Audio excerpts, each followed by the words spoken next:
Took a play off. You can't take a play off. I took my eye off the ball for a second. I looked at the text that just came in, the score update, and time ran out. Time ran out. I did not get the playoff. So you got a little Easter egg there if you were watching live at the outset. But we are ready to go now on Lowco Pigskin Live. We've got a ticker queued up for you, ready to go. And there it is. We'll give you the updates as they come. Oh, man, I'm already behind on one. Got to update that one. There we go. I'm flying solo for now. Max is in the wilds of Hampton, where it's been a little bit of a rough night for the Hurricanes. They are down 27-14 against Barnwell, 7:50 left, and the Warhorses just got the ball back. So big Region 5 2A matchup going on tonight in Hampton, and not going the way of the Lowco tonight. The outer Lowco, Barnwell, looking like they're going to take it home unless the Hurricanes can pull off a miracle. Back-to-back pick sixes in that game that broke it open. It was a close game until back-to-back touchdowns. We've got a good one going over in Beaufort on Ladies Island, although it is also not going our way. Bishop England just kicked a field goal a little while ago to go up 24-14 with 8:08 left. This is the most competitive game going in the Lowco, I think, right now. And we're fortunate that the boys from Beaufort's own are on top of it for us tonight. So been a back and forth game. Beaufort was up 14-0 actually early. Bishop England came back and tied it at halftime. And then both teams played some pretty good bend but don't break defense, giving up some yardage, but forcing turnovers on downs or punts. And then Bishop England was finally able to put together a sustained drive and put it in the end zone to take the lead. Then got a turnover, turned it into 3 more points, and now Beaufort up against it, down by 10 with 8 minutes left. Samari Bonds is back tonight and has looked pretty good at times. He's not completely himself. He's not 100%. You can see the cuts are not quite there. And certainly there have been some throws he's missed that you wondered if it was, not being able to put his full weight on that leg. But he's given them a spark early, at least. They went up 14-0 early, and then Bishop England made some good adjustments, and there is a nice dump-off pass into the end zone for a touchdown. So Bishop England about to pull out the Sharpie on Ladies Island. And Max Araj has joined us from Hampton, where it's getting close to Sharpie time over there as well. Yeah, and not a good one for Hampton tonight. They are just I don't even know what to think about this game right now. It was just extremely disappointing from Hampton. Oh, I was messing with your mic and I messed it up. 2 really stupid interceptions. You're back now. Sorry. Okay, cool. Two really stupid interceptions by Chris Terry. When he really should have just held on to the football, took a sack. Instead, he throws it directly to Barnwell players. 2 plays in a row. So it's just stupid mistakes, stupid interceptions, and really that's what gave Barnwell this lead. And both of those interceptions, I might add, were pick sixes. So yeah, back to back. Just really, really dumb and stupid plays to start off the second half. Otherwise, it was a 13-7 game going into halftime. And I thought, yeah, they have a chance. I think if they can fix some things. And clearly, the one problem I'm having right now for them is if they can't run the football, they're just throwing screen passes when they could be throwing downfield more than screen passes. And I know they have weapons to throw to. So, that was the biggest issue I had for them, was the fact that they just weren't playing like a football team. They just, I don't know what they were doing. It was really shocking to see how they played tonight. Yeah, and it happens. You have weeks where it doesn't gel, it doesn't come together. And it sounds like they were, they played well enough early on. It was just once the back-to-back bingos just kind of put them behind the 8 ball, and then it's hard to keep your head when it gets sideways like that. But Barnwell's a tough team, and a lot of people thought that they were the team to beat in that region this year going into the season, and then Hampton came out gangbusters, and everybody kind of cooled off a little bit. Like, well, maybe Hampton's not quite done yet. But Barnwell's legit, and Barnwell's going to get to play at home throughout at this point, unless somebody knocks them off. Which, I mean, a Whale Branch team. They could put it all together one week potentially. I mean, you've seen Barnwell now. Maybe they can't. You've seen both teams, so you could tell me maybe more accurately whether Whale Branch would have any chance in that game. I think the way Barnwell played tonight, the defense was the other issue, right, for Hampton is they couldn't stop the running plays, and their quarterback for Barnwell is an absolute stud. That dude can run, and that was a major issue is because they did those read option plays, which are, sometimes extremely difficult depending on who the quarterback is. Extremely difficult to, read. And so I think for, those reasons, they just couldn't get it done tonight. And, it was disappointing. Oh, no. Are you driving out of town? Yes, I am. Oh, you ain't going to hang on for much longer, Bubba. You're about to go into the zero service area. I know. I'm going to do it as long as I can, and then I'll try to hop back on once I get out of the zero service area. But yeah, that comes in the veil, by the way. Yeah, it does. Just really disappointing football tonight from Hampton County. Expected more out of them. I know this Barnwell team's good, but I expected, I think we all expected it was going to be a close game. I predicted thinking Hampton might be able to start pulling away just a little bit towards the end of the fourth quarter, and it really just wasn't that at all. It was the exact opposite of, pulling away. They fell behind early in the third quarter, and they have not been able to, come back from it. And so, for those reasons, it's not Hampton's night, and so they now need to pray and hope that Barnwell loses one of their remaining region games. All right. Indeed, they do. I mean, that would do the trick, certainly. But taking care of business and being the 2 seed is not a bad deal either. That's the main order of business right now. You can't control what happens with Barnwell, but you can take care of your business, knock down that 2 seed, and you're going to have to go on the road in round 2, most likely, unless somebody pulls off an upset. But you make the best of the road you got and try to get back to a rematch in the lower state final. Buford not out of it yet, by the way. They're driving here, and we had a 4th down conversion.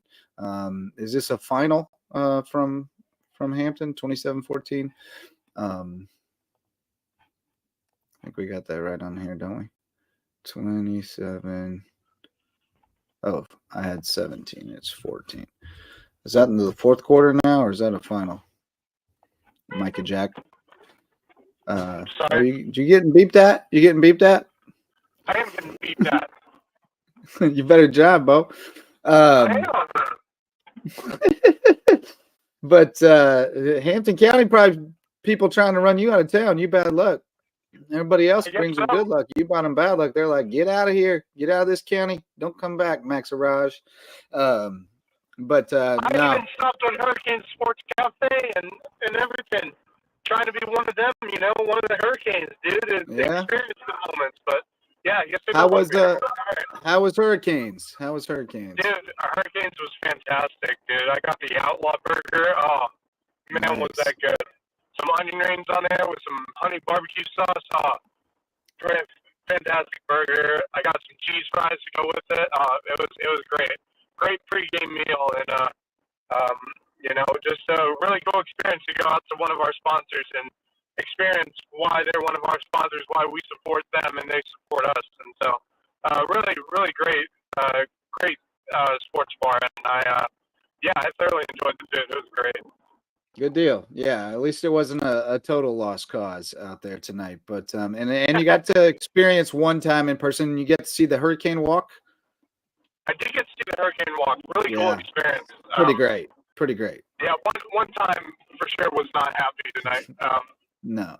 But it's unfortunate because there were some things they could have done better on defense. Like I thought they put their linebackers too far out. And I guess one time agreed with me on that one because he was yelling at the entire night, move the linebackers in because they could have blitzed that Barnwell team and been able to make some stops. It could have changed that game around, but they didn't blitz at all. They didn't have one single blitz in that game.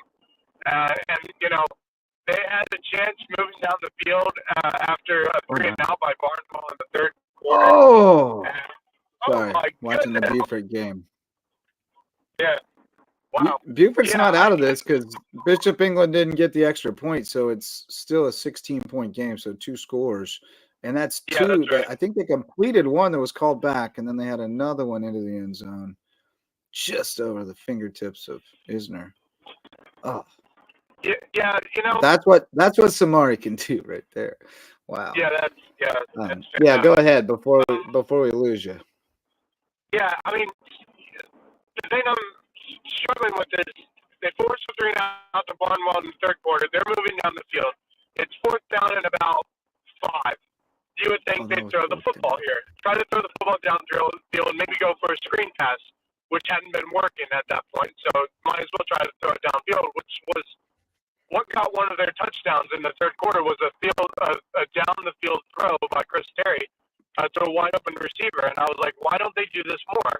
They go into 4th and 5 and run the football to Jalen Singletary, who did not have a great night. And they tried to trust him, but it just didn't work. They get stopped on 4th down, and that was pretty much it right then and there. You knew that it was going to be a long road back. Because I thought as they were moving down the field, I was like, if they score here, this could be a really interesting game.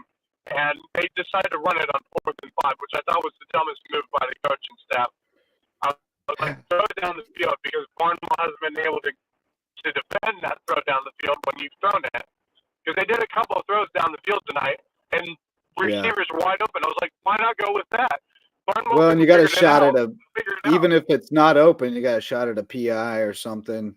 Right, exactly. And they didn't. They ran the football. I mean, I don't know what Jalen averages per carry, but he usually gets more than 5. So I don't know, man. I try not to second guess too much because I've been in the shoes, not in football, but in other sports, and there's you don't know. It's easy in hindsight. It's easy in hindsight.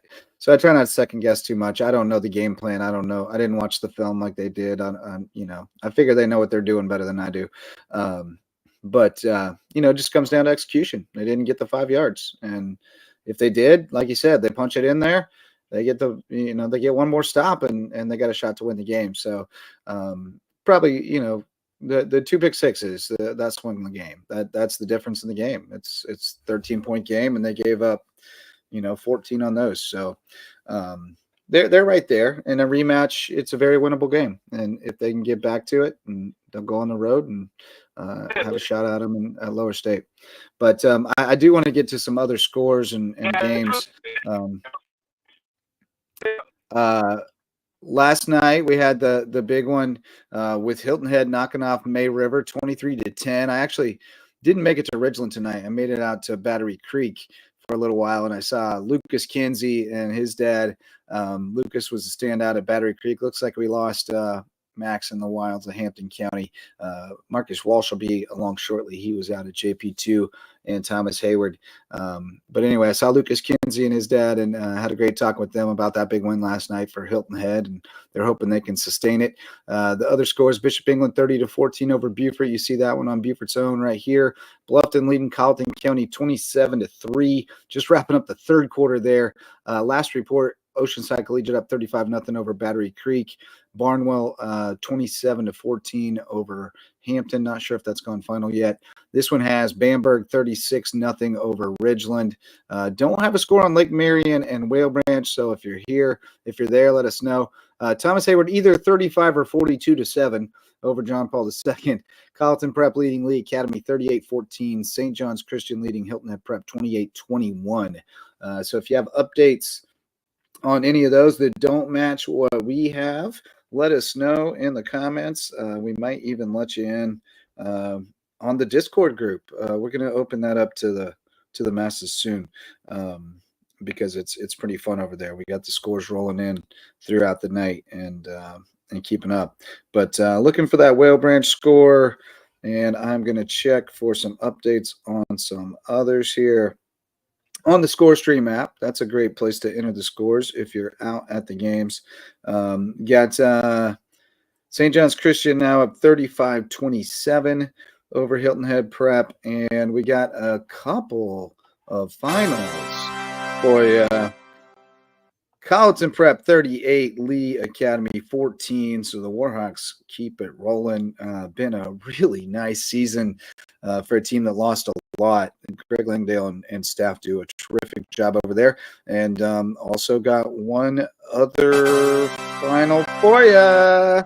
Whale Branch, another 2-point victory, 14-12 over Lake Marion. So Whale Branch 2-0 in region play and basically locks up the 3 seed with 2 more left to play in region. They've got the 2 toughies though, Barnwell and Hampton County, but neither of those games, their defense is playing solid now as we would expect them to. The offense still coming along, but as long as you can play D, you got a shot. And I think those are both games that they should compete in, certainly. And that one goes final. Updating the ticker for you fine folks with a final from the Colleton Prep game. And as the Stricklander noted in the comments section, football, it's all about volleyball tonight. Well, it is all about volleyball for the Skeezers, which maybe that was that part of why they had the bye week this week, I wonder. Hadn't thought about that. But it is the volleyball for the Skeeza. So Stricklander, if you got the link, right? Let me text it to you. Make sure you got it. But if you want to hop in and give us an update from the Dirty Myrtle, we would love to hear about how everybody did. I know that Hilton Head Christian went 2-1 and advanced to day 2.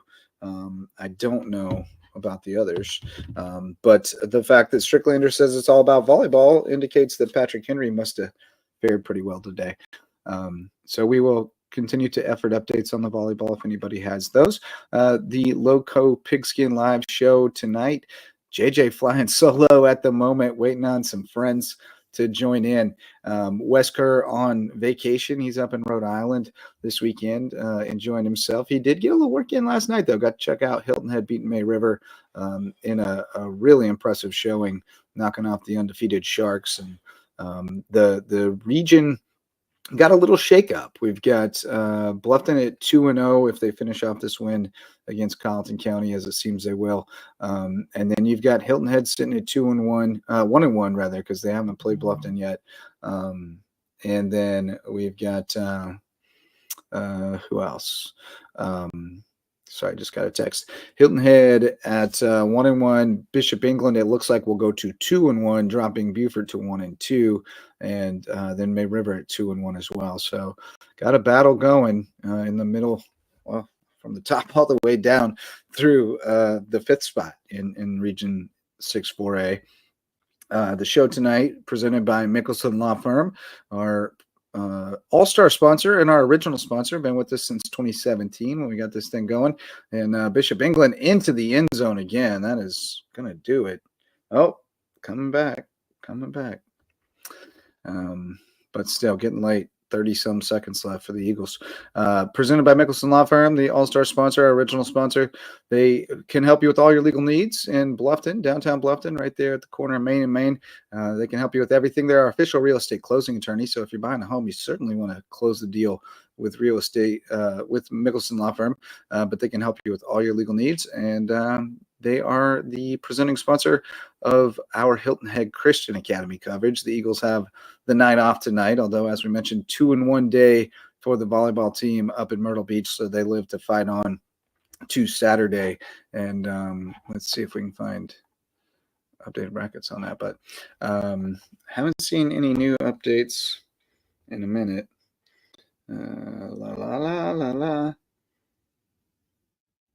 That is a final from Hampton, 27-14. the final from Hampton, as we suspected. Oh, that was the faint one. Here comes the good one. Bum, bum. So it's a final from Hampton, 27-14. We will mark it final in the book. And it will go final. Oh, they didn't miss the extra point. Javon just messed up the scoreboard. Tisk, tisk. It is a final at Beaufort. Although we haven't seen the final seconds tick off yet, it has gone final. It's 31-14 Bishop England, so they moved to 2-1 in the region. And they thank Hilton Head for knocking off May River and putting them right back in the mix. We also had an update on that one. St. John's Christian up 35-27 over Hilton Head Prep. That's where we are for right now. We're all updated in the ticker, folks, and we'll unfortunately watch Beaufort shaking it up after a loss with Bishop England on homecoming. Always a bummer to lose on homecoming, but that's the case for the Eagles tonight.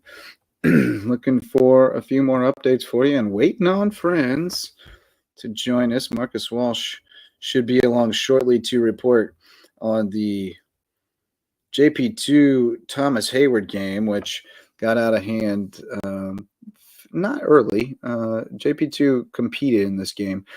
Tonio Banner with the touchdown pass early to make it 7-0. Colton Young with the touchdown run for a 14-0 lead, and that's where it stayed at halftime. Josh Gibson with a pick late in the half. And then he had another one in the second half after THA made it 21-0. Gibson with another pick, and then O'Banner a long run down the sideline to make it 28-0. And then Gibson with a punt return touchdown to make it 35-0. Thomas Gam got in the end zone on a deep ball from Alan Wolf to make it 35-7, and that was possibly the final. It might have been 42-7. We're not sure. Apparently there was some scoreboard malfunctions. But Marcus Walsh joins us now as we just gave a very quick recap of the game. Your scoring updates, more or less, not much more. But it sounded like Tonio Banner did Tonio Banner things, and Josh Gibson, we were chatting over text. Josh Gibson's been an animal this season, making huge plays in special teams and on defense, and he's a pretty dangerous little receiver too. He did Josh Gibson things, and I've called his games for years as well.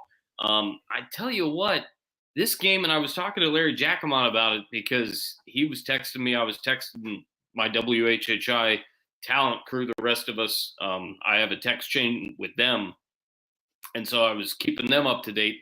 And Larry said, I didn't expect that. And I said, in a way, it kind of reminded me of the Battery Creek game that we had for our first game of the year. Mm-hmm. Because JP2 was able to move the ball and do some really good things. Wolf had a really good game on the ground. He made some plays through the air. Gem made some plays. Certainly Jolly was trying to get some things going in both the running game and the receiving game. But there just wasn't enough, and there certainly wasn't that huge play until the end of the game when Gem caught the pass, certainly from Alan Wolf. But Colton Young as well had a huge game with some big runs for THA. It was just JP2 couldn't make the big play when they really needed it. And the outlier here, or the differential, is that THA, nothing against Battery Creek, because they've had a really good year, but THA is a lot better than Battery Creek is. And we all know that just by what we see and what we've seen over the years. So that's really, I don't know if they beat them head up this year necessarily, but they're a better football team. Right. They're better. They execute better. They're I guess that's a better trained football team at this point. Yeah, absolutely. Yeah. So that's really what happened. I mean, there were just some unfortunate mistakes from JP2. Drives got stalled. They could not stop. I mean, they couldn't stop O'Banner. They could not stop the run game. Again, Colton Young with some big plays. in the run game as well. And I mean, when those guys in particular get, a step or two out in front, I mean, it's good night Irene a lot of the times, because you just can't get to their level. So that's really what it was about. The score won't indicate some of the really good things that JP2 did to compete, much like I said, the Battery Creek game that I called back in August. They fought to stay in it. Yeah, absolutely. They just couldn't make enough of the big plays. I'm really glad that they were able to get on the board. It kind of reminded me a little bit, was it last year? It was either last year or 2 years ago. We saw JP2 against Hilton Head Prep, and that was the same final score. It was 35-7. And obviously, you certainly had to deal with the great offense that JP2 had because of CT4 back in those days. Christian Tilton ran everywhere that game, and very similar, except instead of just one guy, it was two guys. And I mean, there was hard hitting, and there were some penalties that really affected things, especially on the JP2 side. It's going to be interesting to see what they can take from tonight going into next week. I've already started, getting into the rivalry between HHCA and JP2. That's the game we have next week, and it's homecoming night next week for HHCA. It actually kind of reminds me of what we just saw last night with May River taking on Hilton Head. The numbers themselves definitely go in the way of HHCA. They're 8-1 against JP2 all time. But some of the games have been really close. And we talk about some of the athletes that JP2 has had over the years, and even some that are on this team. Obviously, the first matchup didn't go the way JP2 wanted, with the fact that they're playing twice this year. The one non-region game that was back in September. This is the region game. Again, it's homecoming for HHCA coming up, so that'll be interesting to see what happens. They have a week off, much like Hilton Head did coming into the game last night against May River. And so it's going to be interesting to see what happens with both sides, but especially what JP2 can do after the huge win they had last week against Hilton Head Prep, who's had some very impressive wins this year. Obviously took one on the chin tonight. Can they get themselves righted to make it a game next week in a tough environment, tough situation with the fact that it's homecoming, and Hilton Head Christian Academy is going to be ready to roll, especially off a week off this week. I think. Oh, getting myself blasted back at me. There we go. Better. I think Hilton Head Christian is in a good place right now. So I think that'll be a tough one for JP2, but certainly they surprised us last week, and they're capable of surprising us again. It's high school football. It's pretty unpredictable. I mean, they're high school kids, man. It's the consistency isn't always there. But that's part of what makes it fun. That's part of what makes it exciting, is that it's unpredictable. I mean, we didn't think that Hilton Head would dominate that game the way it did last night. They looked really sharp. They looked really fresh, and they gave us a treat last night. And they knocked off a really good team. The team that still very well could win the region in May River. They exposed them. Yeah, no, it's that region's up for grabs now for sure. I think some teams match up better with others, and so I still think there's more quote unquote upsets out there. I'm a little surprised. I thought Beaufort was gonna get the dub tonight, and they went up 14-0 and just kind of fell apart in the second half. So they're in a tough spot now. They got to win another one against somebody to get into the playoffs. And there's no easy ones left on the schedule.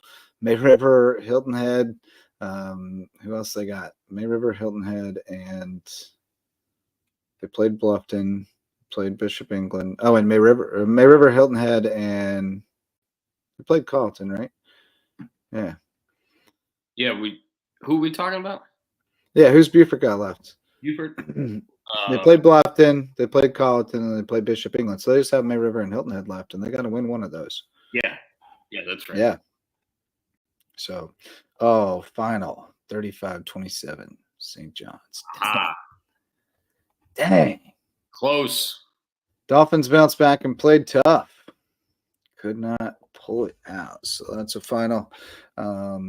What's not final? I'm looking for a final on Oceanside Battery Creek. Unfortunately, it was not going well. It was 35-0 when I left. It was 14-0 when I got there, and then Oceanside went up 21-0. But then Creek was driving, had a good drive going, and then Chase Olson took a hard hit and was driven to the ground, and talked with his mom after, and she felt pretty confident that he had re-injured likely broken the collarbone that put him out last season.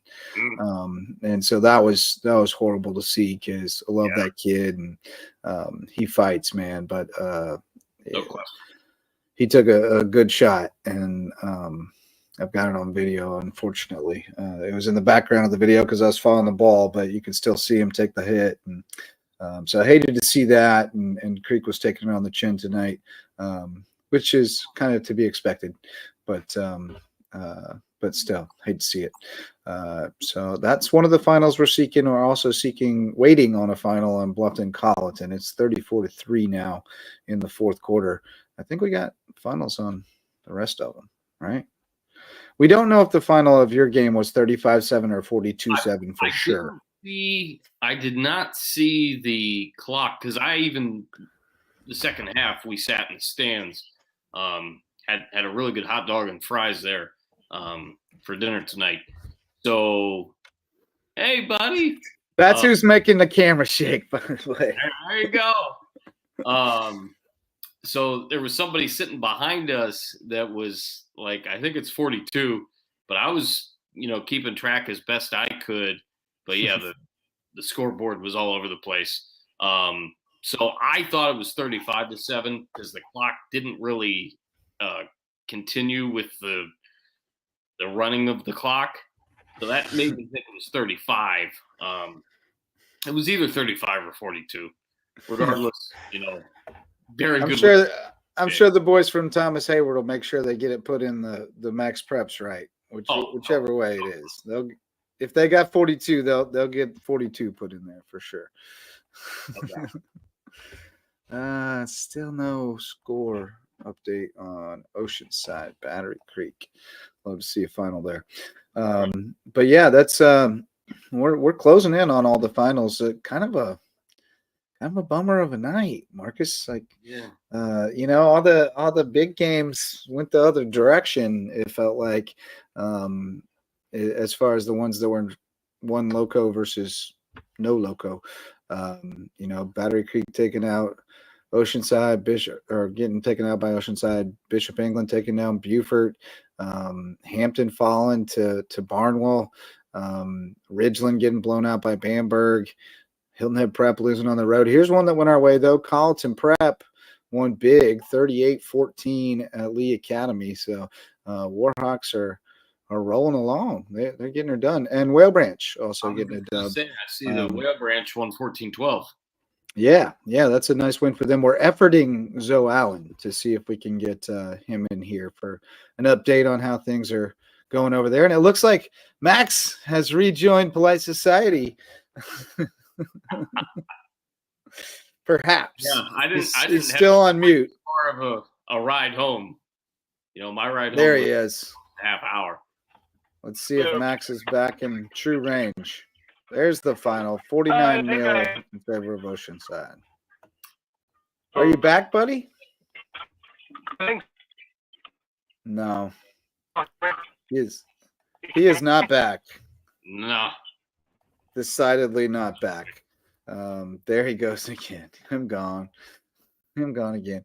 No, I made that trip back from Hampton last week, so I knew the drill, and I knew that I was completely out of pocket for a good while. Yes, you were. So Wes had to do the heavy lifting last week, and You did a fine job. Yeah, he did. Absolutely. Right now, where else did you hit up? Did you hit up anywhere else tonight? No, I coached softball, so I hit up Oscar Frazier. The Hornets got the dub tonight, and then I made my way over to Creek. And by the time I got done there, it was time to head home and get things going. I needed to get some shots for the Island News, so I had to go north of the Broad tonight.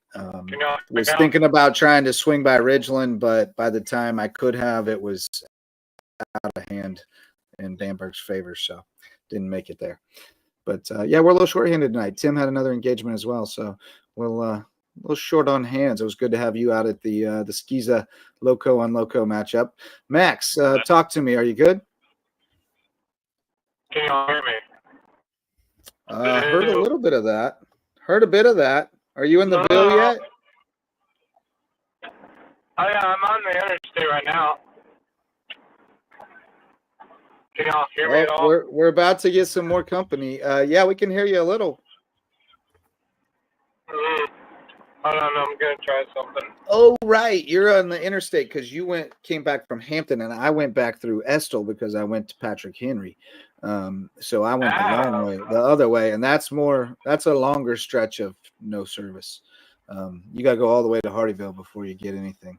Yeah, it's out on the Loco frontier, as Stricklander calls it. Stricklander has also been sharing with me some photos and videos from the Loco frontier that are quite interesting. The various wildlife that he comes across on the Loco frontier. I've seen a snake and a possum so far in the past week or so. Yes. Life on the. We may have to make a new show, Life on the Loco Frontier. But we've got a new friend joining us. He's a good friend, and he's been out to see the Jaguars tonight. Misa Garzon. What's up, buddy? Hey. What's going on, guys? Good, man. Rough night for the Loco tonight, though. Yeah. Only ones we're going to win about are the other than Whale Branch. It's just the Loco and Loco games where we're getting dubs. See why we like to cover Loco on Loco games? Because we know somebody's getting a dub. But yeah, tough one for the Jags. I tried to tell people last night, like, hey, Jags got some good players, but Bamberg's a program. And you saw it, like, from early on, the first opening drive, Bamberg had no problem running. Rizin had them on the third down, and then they broke away on a run for a touchdown. Rizin couldn't really get going on offense. They struggled heavily against that Bamberg defensive front. They just applied pressure. You know, that's one of those where Bamberg's been a powerhouse program for a while, and they're a strong program, and you saw it tonight. You know, they just kind of had their way. Rizin did have one good drive that ended in an interception in the red zone. That was their only chance of really scoring. But other than that, you know, we had a great tryout for the Skiza playoff committee with the referees, because half the time no one had any idea what was being called. They called back a 2-point conversion, but there was never a flag thrown or an explanation given. Bamberg scored a 2-point conversion. And then, like a minute later, no 2-point conversion, no reason why. And then we had like a 10-minute delay, and nobody knew why. Like, we were just sitting there, the referee just chatting up and stuff. So I don't know, but it was a good atmosphere senior night. You know, I don't get too many chances to go to Rizin. Beautiful stadium. I did get to hear the Jaguar roar a couple of times in a few first downs. Yep. I was trying to record. I was like, ooh, I'll record it next time he does it. And I never got a chance again. So, but nice. Yeah. Real quick, JJ, the officiating crew that I had in the game of the week for WHHI yesterday, between Hilton Head and May River, led by Kyle Boskowski, that crew was tremendous. And we've seen a bulk of those guys: Al Hammonds, Scott Skesney, Fleet Bagley. Bunch of those guys I've called. I don't think they like you when you say their names, bro. They want to be anonymous. They don't want anybody to know their names. Call them out. Call him out, Marcus. Just let one time, and the one time equivalent at every school find out their names and see. That's like doxing, bro. You can't dox those refs. They did a great job last night, and again, it was a really tight game. We had a couple of situations, just small little meetings, whatnot, at the game I was at tonight.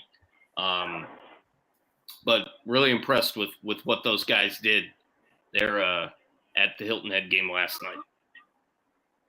Yeah, it did seem like a pretty well officiated game. I would have to agree with you there. The play-by-play guy did a really good job too, by the way, last night. He did a terrific I don't know him job. very well. Solid. I know him quite well. Yeah. It was a terrific broadcast. It really was. Y'all have upped your game significantly. It was solid. Appreciate that for sure. We tried some new things this year. Doing more things live actually, which has helped things out. Kind of a few kinks in the road a little bit, but we're doing some new things, and it just goes to show that when you have a crew that just buys in and works hard, we truly are a working family. It was great to have DC back. Special thanks certainly to Chris Tremblay for filling in for Daniel at the Battery Creek Beaufort game last month. It was great to have DC back, and I was very glad that once we got to a point in time where we had a pretty good idea of what direction the game was going in the last few minutes, we were able to spend some time talking about Monty Jet too. And I of course talked with you guys about him the other night. Just the fact that I got to meet him and know him a little bit, but a big reason of why Daniel got into the field is because of Monty directly. So I'm glad we were able to do that. And just saw our guy Caleb with a comment. I've loved working with Kevin for as long as we have. It's been a decade now, and he was one of the first guys that I met down here in terms of the sportscasting that I've been able to be fortunate enough to do, and have done a lot with him over the years. So last night was a great night, and certainly again, congrats to Hilton Head, just their second win against May River all time. And we'll see it again, because we're going to have the Bridge Bowl November 8th. That's going to be the Bridge Bowl Part 3 or Bridge Bowl Take 3. Take 3. And looking forward to that, but also looking forward to May River taking on Bluffton. We'll have that game. And next week, we'll see HHCA JP2. It'll be homecoming night at HHCA. And we're still tinkering with, scheduling and whatnot. Making sure that y'all can get the THA BA game. We're working through some things on that. So stay tuned for plenty more updates from yours truly and beyond as to how all the schedule is going to flow out the next 3-4 games we have. Right on, man. I'm going to try to crash the broadcast, just so you know. I'm going to crash the May River broadcast. Letting you know now. All right. All right. Well, hey, be ready for Marcus. It. Marcus, there you go. There's your community hero or whatever. If Misa's there, he's definitely deserving of the award. Without question. Without question. So I know you guys are always looking for somebody worthy to honor at those things, but I do need to shout out some sponsors, boys. Let me hit up the MVP sponsors. We got Base Hit Life, our new apparel partner, all kinds of cool stuff in the baseball and softball realm, including some great hoodies. And if you weren't wearing a hoodie tonight, I bet you wish you were, because it was a little chilly out there, boys. Quality promo last night. Here's a sample. Quality promo, just top some of class. Top class. Look, I mean, it's election season. They got their election. You voting for baseball or softball in 24? It's that time. I'm going third party football, guys. Football, football, Football. right in football. Yeah, soccer. But yeah, we got Base Hit Live. Check them out at basehitlife.com if you want to live your best base hit life. Also got the homegrown home inspections. If you're buying a new home or building a new home, you got to call in homegrown home inspections. They'll check on that home and make sure it's a good purchase, or check on your new build every step of the way and make sure it's built right with homegrown home inspections. Hospice Care of the Low Country. If you know anyone at the end of their life, or someone with someone they love who is reaching the end of life, they need to know about Hospice Care of the Low Country, which provides really valuable services without out-of-pocket costs through their nonprofit model. And because at Hospice Care of the Low Country, it's not about dying, it's about living. And then finally, the USCB Center for Low Country Tourism Education, headed by Coach Beach, the victorious Coach Beach. Big win last night. Sorry, Misa, we keep rubbing it in your face. I know. This is staging its finest. Yeah. But Coach Beach, the leader over there, they're doing big things. And I'm fortunate to be a part of the Bluffton Ambassador Program. They also have the Island Ambassador Program. I have a couple fingers in that from time to time when they ask me to help. And it's really a cool program. If you haven't participated, it's a great way to find out more about the place where we live and how you can be more involved. Misa, you're very involved. How's the campaign trail going, buddy? It's getting down to the grind. Yeah, very, very busy. I intended to go to the Hilton Head game last night, but I had a campaign stop in Margaritaville to do. So I was able to watch the broadcast on replay on WHHITV.com. There you go, free rub. Yeah. You guys can just mail me the check. It's okay. Mail me the check for giving you guys a shout out. But it's been very busy, but very good, engaging with people and just kind of learning more about our community and, trying to be more of this than this. Yep. Yes. And just kind of, changing the mode of the way. I don't like this season because it's so divisive. If I wear a blue shirt, somebody's going to kill me. For a red shirt's going to kill. It's just how it is, and it's unfortunate because I do believe, and genuinely, we are more this than we are this. Yeah. So I want to bring more of this, and it's been great, but it's a lot of work just about every night. So tonight I was fortunate to be able to go to the game, to a Rizzling game. I haven't been in a while.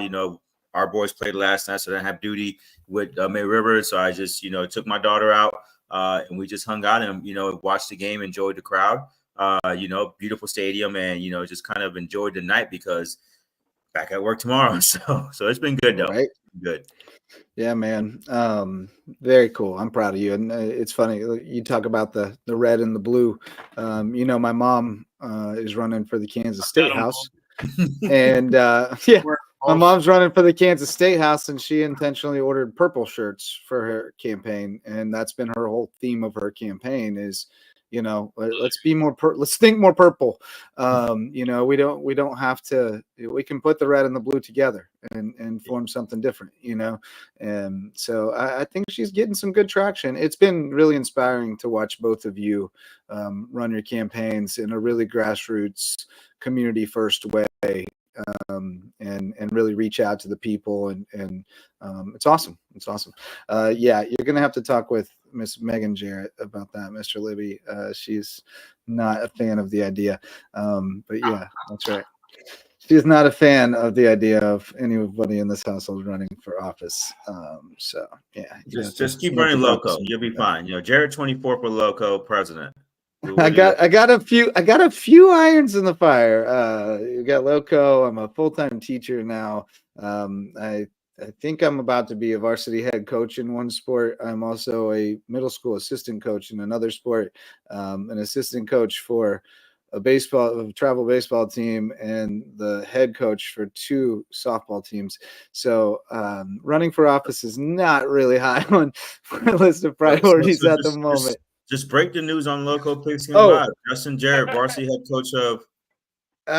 Well, I don't want to jump the gun, but it sounds like I'm going to be coaching Marcus. the Canes in what's softball. Your bet, Marcus? I think I'm going to be coaching the Canes in softball.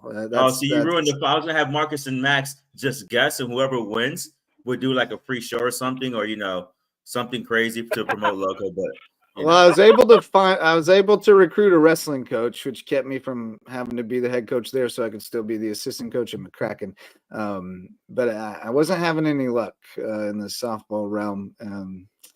And so I think I've formed a bond with several of the players that I just feel like I need to step up for them. So we're gonna try to build something. We're gonna try to build something in the Ville.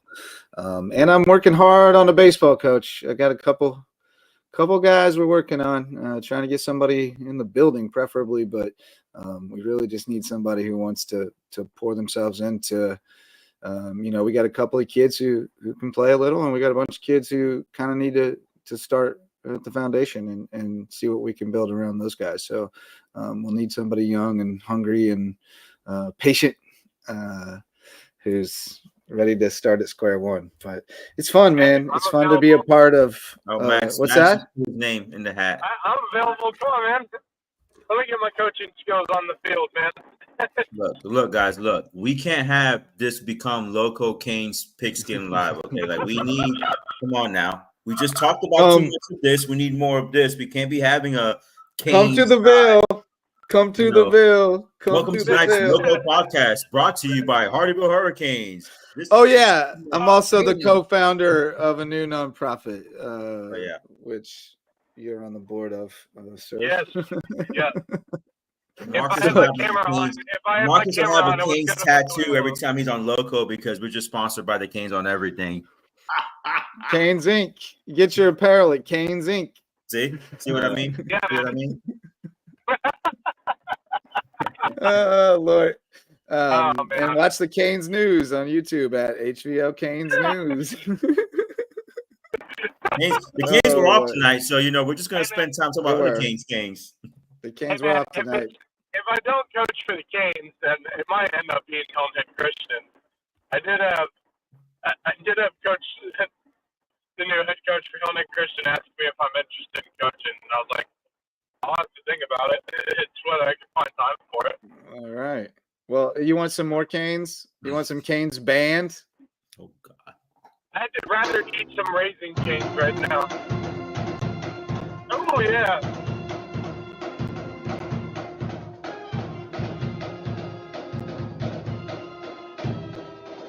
Banana, banana. This is Sports Center. No, this is Canes News. That's brought to you by Hardyville Hurricanes. That's our new. That's our new athletic department. That's our new sports transition music. We used that this week. I was in my room and I heard them start playing that, and I had to walk down the hall and capture it. So that was pretty good. Mr. Rayleigh happened to be in the room too. A lot of good things going on in Hardyville. We're still growing, but there's good things happening. We take the good with the bad, right? You were out in the wilds for a little while, so you weren't totally caught up. Let's run through the scores for any newcomers. Yeah. Hilton Head last night, 23-10 over May River. Bishop England tonight, 31-14 over Beaufort, and Bluffton, 34-3 over Colleton County. Don't know if it's final yet. Oceanside, 49-0 over Battery Creek. Barnwell 27-14 over Hampton. That is final. Got to update that. Bamberg 36-0 over Ridgeland. Whale Branch 14-12 over Lake Marion in a Donnybrook. 2 2-point wins in region play. Thomas Hayward 35-7 over JP2. Carleton Prep 38-14 at Lee Academy, and St. John's Christian 35-27 over Hilton Head Prep. So had some lopsided ones tonight. Yeah, they played tough. That's a good one. We'll put it this way. That's a strong loss for Hilton Prep. It's good that they were able to score some points. After what was they showed well. They showed well. I think they should be able to take out Christian Academy Myrtle Beach and get into the playoffs. I do. They probably finished the 1 seed after tonight's loss, honestly, in the Skeezer playoff format. Yeah. Well, last 2 years, they technically made the playoffs despite going winless because neither them nor Northwood wanted to go. They were both like, nah, we're good. So they just forfeited. Skeezer. Yeah, because there were only 9 teams in 4A for a couple of years. Marcus, if you haven't figured it out, I'm Skeezer's biggest fan. Oh, I figured that out. Huge fan. Yeah. Is it the origins or the current Both. leadership? The origins were somewhat of a problem. Now it's the random playoff generator system that they use. That's too complex Well, for even NASA to figure out. Misa, I'm Not glad you complicated. mentioned that, Misa, because I know how much of a Skeeza fan you are. If you didn't see the volleyball bracket, me and Wes and Justin were talking about that earlier today, and I basically said Sun City softball tournament brackets are better than those. I'm going to look it up right now. Well, I'll tell you right now, Sun City softball is extremely organized, so that's a bad analogy. It is really organized. That's kind of my point. My point is, Yeah. you got a retirement community softball tournament more organized Way than more. actual high schools volleyball and multiple other sports tournaments. Statewide tournament. Now I think it's pretty organized once they get there, but it's a whole mess coming together. It's the I most mean, it'd have to confusing thing be fairly organized once they get there to even complete it based on Oh, those you better brackets hope I so. saw. There's so many dang games, and they're just running them right back too. Like every hour 45, you're playing again. It's wild to me, but I guess I'm not from the volleyball world, so I don't understand that. That's strange culture to me. Yeah. Every time somebody Yeah, in my house says volleyball, I'm like, oh, I don't know if I can handle it. I've heard about how much travel volleyball costs, and I do have a question. I don't think I could handle the noise in those gyms, man. At a Yeah. travel volleyball tournament, I think that would be a cacophony that I couldn't bear. Yeah. I have a question regarding Buford. Where they're sitting right now, what are we thinking? Well, they have to. They have to be. Right. They have to be either Hilton Head or May River to go to the playoffs at this point. Yeah. Mm-hmm. Well, is it or is it because of the bracket, the at-large bids? There's 6 at-large bids, I I believe. don't know if they'll get in that large bid. That's the thing. Well, yeah, there are 6 at-large beds, but there's only 3. It only goes 3 deep. Yeah, 3. Oh, yeah. In auto bids. And so you got 3 of those 6. So I going to figure you probably got to be in the 4 spot to have a shot. Yeah, I doubt they're going to get that RPI bid. Unless you have a really sitting right high now, RPI. Yeah, well, And their Buford's RPI is not good. Buford's RPI before today's game, they were 30th in 4A. Oh, well, they're what just happened? Oh, that's volleyball. Oh. That just confused the heck out of me. Yeah, Buford is 30th before today's results. So they were 30th before tonight's game. Yeah, like they'd have to. I don't even know if they'll get one if they're a 4 necessarily. You know, I mean that's pretty far down the list. So they're in a tough spot now. They gotta. Now they probably would if they beat May River. Yeah, that would boost them up. That would boost them. That would boost them, but they're in a tough spot right now because they Yeah, played Carleton already. That's their one win. Yeah, I think if where they're sitting right now, even if they beat Hilton Head and lost to May River, I don't know if they'd even get in. Like I don't. Yeah, where they're sitting right now is very. It's not looking particularly good, I don't think, for them. It's not. Based off what I saw from Hilton Head last night, you know, I'm going to see them again, of course. I've seen May River a couple of times, obviously called the game last night, saw them against Colleton County. I know Colleton County isn't particularly great. They've got athletes, but they're not great at the moment. Yeah, they're struggling. They're struggling. Right. And, you know, I'm going to see some more action around the Lowco, but unfortunately, the one thing that has hit Buford more than any other team that I can think of off the top of my head is the injury bug. Yeah, absolutely. And it's Killed really because you know Bryce has that team playing their hearts out every year. It goes from the top down. They're one of the great teams in this area, and I typically get at least one game of theirs, you know, every year. I did talk to some of our staff. Going to see about possibly getting the Broad River Bowl back on the WHHI schedule, especially with the fact that that game was a classic between Buford and Bluffton this year. I mean, that's where it all started. And I'm a little bit biased with that game because that's where it all started for me back in 2013. So, we'll see about that. But, yeah, as far as this year, just the combination of injuries and not quite being able to put things together for Buford has them in a tough place. I'm not going to say that it's completely out of the question playoffs for them, but it's slim right now, and they're going to definitely. I mean, they realistically probably have to beat both May River and Hilton Head, and that's not. It's not inconceivable, but it's they'd have to play a lot better football than they have been. Yeah, they looked really strong against Bluffton in the Broad River Bowl. For the first half, they were really the better team. They were the dominant team for most of that game. That was without Samari Bonds too. No, they had Samari for the Bluffton game. Yeah, he got hurt on the last. He went at the end. Yeah, last drive. Yeah, that's right. So like Marcus said, I mean, Coach Bryce has done an amazing job with that program, and they're playing tough. I mean, how many teams in this area that get hit with the amount of injuries they got hit, and the players that have been hit with injuries would still go out there and play tough? And it's not like he's playing an easy schedule. He has one of the toughest schedules in our region. No. Oh, God. They may have had one of the more – they probably had, in my opinion, the toughest schedule out of any of the region teams when it came to I think I would agree with that. Start off the year. I agree I think, by a pretty good margin. You started off at Fort T. Granted, Fort T hasn't had the best of seasons, but regardless, whenever you play at Fort T, it's going to be a dogfight no matter what.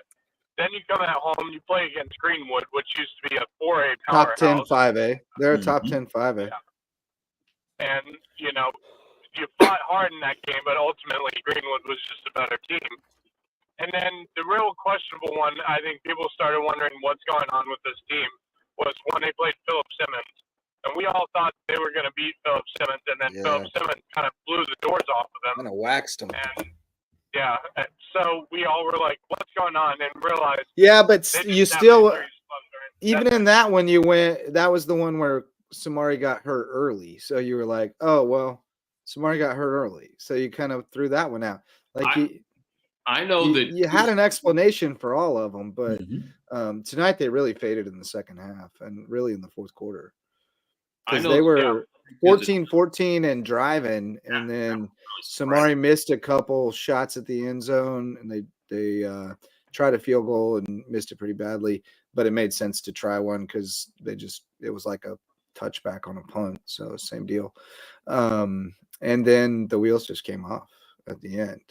I mean, that game was 14-14 until the very end of the half, or the very end of the third quarter. So it was right there. Yeah, but I mean, it's just. Oh my God, the rollout incompletion hit the guy in the hands, and that was the other thing. Kevin, hold on now. We can hate. We don't need this. We don't need to smack to May River, okay? Okay. It's fair though. I'd be trolling. Waiting. I'd be trolling. I used to be trolling. Personality here. You know what though? That's a good thing. A good point though. I thought all season, and I kept saying like, oh well, they're gonna let the passing game out from under wraps at some point, and it turned out there isn't one. Like beyond what we've seen, like it's not there. I imagine they're going to try to find it a little bit this week because I think they have to be more two-dimensional. With the Bishop England game that I saw, and then you saw kind of Buford take it to the next tier. If you look at the Bishop England game, and shout out to Buford Tone for streaming that one, their front line was able to break our offensive line and kind of get pressure in the backfield with our offensive style. But the misdirection. But exactly. The misdirection hurt them. And Bishop England doesn't have the dudes and the athletes that, Hilton Head has or Buford has. And so Hilton Head kind of took that next step and said, okay, we saw the success there. let's build on that and let's just punch Yeah. these dudes in the face. And so I Yeah. do think, one thing that I will credit our coaching staff is they do a very good job in adapting and adjusting when necessary to be successful. And so I am curious to see, because Buford's defense is big. They have a big line, and they are going to come and punch us in the face next week. They're going to try and salvage their season, as we just talked about. So I do think that there's going to be some changes and adjustments. So that way, we're not so one-dimensional. As great as it works, we saw last night that, hey, if it's not working or stopping it, we got to be able to do something else and adjust on the fly so we can get the result that we need. Right. Well, that's another thing. I do think that Buford matches up much better against both Hilton and May River than they do against Bluffton or Bishop England. Agreed. So, they're really strong in the box. And so, it's not easy to run against them. May River's going to have a little passing game to be able to handle them. They might win the game without a passing game, but it'll be a fight. They're going to have to be able to do a little something. And Hilton Head too. Hilton Head's shown more in the passing game, but that's a tough matchup for them as well. Much tougher matchup wise than I think Bishop England was, than May River was. But I also think Bluffton is a tough matchup for Hilton Head. It's going to be. It's going to be weird down the stretch. Yeah, I'll say this. By mid-November. Yeah. Yeah, right. Yeah. I'm gonna say this, because regarding that game last night, Hilton Head, that run defense for Hilton Head is strong, and it showed against Hampton County. I mean, Hampton County has probably one of the best rushing attacks outside of May River in this area. Yep. You got two running backs who are probably high D1 prospects, both very good at what they do, and Hilton Head laid the smackdown on them when they came over and played there. And I was, we should have saw that coming against May River, because I'm like, if they do what they did against Hampton and do it against May River, they might have a shot. And we didn't mention that the night before. And going in after the game, going on to the show, I'm like, we probably should have talked about it, but we didn't, is the fact that if Hilton Head was able to do this against Hampton, what's stopping them from doing it against May River? Sure. And that's exactly what they did. And they found a way to expose May River, and one of the things they exposed was May River right now for me is, while they're very good at running the game, in terms of their rushing attack, they're very good. But without a passing game, especially when they get to the playoffs and maybe playing a team, that's known for their run defense, it could be a serious problem for May River. Yeah. Agreed. Yeah. Sorry, boys. I'm doing a little recruiting work over here for somebody. So the high school league doesn't allow recruiting, just so you know. Just want to throw it out no, there. I'm trying to get a kid hooked up with a college. I've somehow through our mutual friend Malik Frost, I seem to be the area liaison for Hampton Sydney football right now. So I'm just trying to get kids offers, man. Absolutely. Opportunities, and I don't really care where it is. But right now, I got a guy on the staff at Hampton Sydney who we're mutual fans of one another, and he's looking for dudes, and I know a few dudes who are looking for places to play. And a lot of times, as you know, you get that first offer, you post that on the social media. Coaches start replying to your DMs all of a sudden. So, let's get somebody to take a chance on you, and maybe somebody else will follow suit. But working on Nathan Chavaria Byrne. We've talked about him a lot from BA this year. Saw him at the Battery Creek game. And he's a big kid, dude. Standing next to him, I'm like, oh, this guy can play college football. I saw he's been getting a bunch of JUCO offers, and I talked to him. And I said, hey, what's your GPA? He hits me with 4.29. I said, brother, wow, don't worry about them JUCO offers, buddy. We're going D3 with you. So we're gonna find him a home. Wow. And that's what the One Lowco Foundation is all about, right, Misa? We're trying to get these churn opportunities. We were just. If you look at the One Lowco logo, The U, The Canes. the Canes. Yeah. It's all a conspiracy, guys. It's all a conspiracy. Rayleigh did just say to keep the advertisements rolling. Loco. Rarely better send a check. Loco's way. Me should be trolling them conspiracy theories. Rayleigh bro. arranged Oh for my me God. to have a check sent my way regularly, sir. Max, All I have to do is teach we're kids how to trying to make grow the the news. podcast. I got to get all the demographics. I got to get the conspiracy theorists on board and get it on, Hey, I didn't say I disagreed with you on that. I'm just saying, bro. Oh man, yeah. Battery Creek, though. Can I say Creek? I think Max is in a motorcycle race. Yeah, he's either that or drag racing somewhere. I don't know. Or running from the cops. Or all three. And did we lose Max? Probably all three. Oh, he's here. He was killed in the Yeah, motorcycle accident. Freak gasoline fight accident in DeVille. Can I say Battery Creek played really tough that first half against Oceanside? I was really impressed with how they did. Looking at that score, I know they did for a while. Give hats off to them. Oh my God. They played pretty tough until Chase got knocked out. And Max, don't get hit on Loco Live. We want fans. We don't want those kind of fans. We don't need Max to get killed in a road rage accident while on Loco Pigskin Live. Freak gasoline fight accident. Final. Trying to update this ticker once and for all. I just need to know the Bluffton score final. Okay. That's it. I just need it to be final. Creek played Oceanside tonight. Yeah, they played Oceanside. So yeah, they was playing them pretty tough early. It was 14-0 in the second quarter, and then 21-0, and then they were driving, and then Chase Olson got his horrible collarbone broken again, and that was that. And by the way, that wasn't a shot on Chase Olson, who's one of my favorite kids, and talked to his mom tonight. That was simply a Ricky Bobby reference to Chip and his horrible leg. When I said to his horrible collarbone, so that's all that was. But Max has rejoined us. Max, how was your road rage experience live? Hopefully, not his one call from the police station. Man, it was great. Yeah. Sheriffs, it's so great here in Beaufort County. Just love them.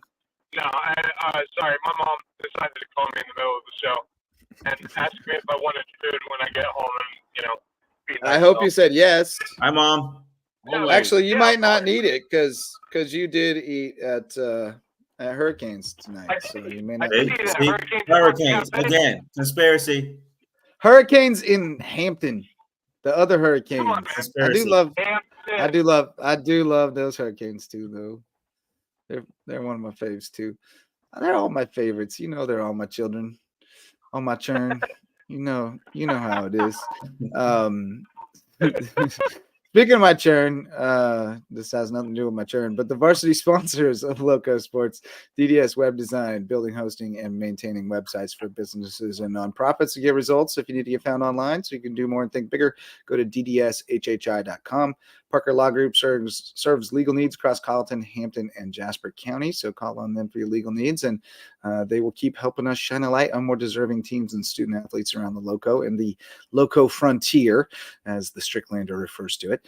Dr. Ambrose Cole is the official chiropractor of Lowco Sports. He's at Rooted Living Wellness in Bluffton. Great sports chiropractor. So if you having the aches and pains throughout the season and just trying to keep your stuff in top shape, Dr. Ambrose Cole will get you feeling right, mind, body, and spirit. And it is almost wrestling season.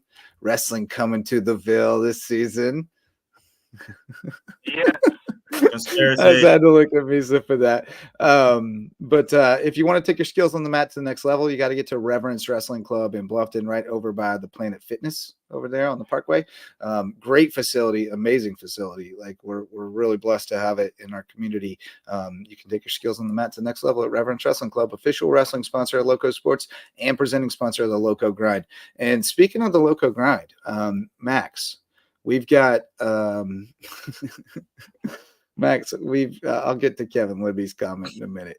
But Max, we've got fight night again at the Foundry. Yes. Buford Brawl is coming back around November 2nd.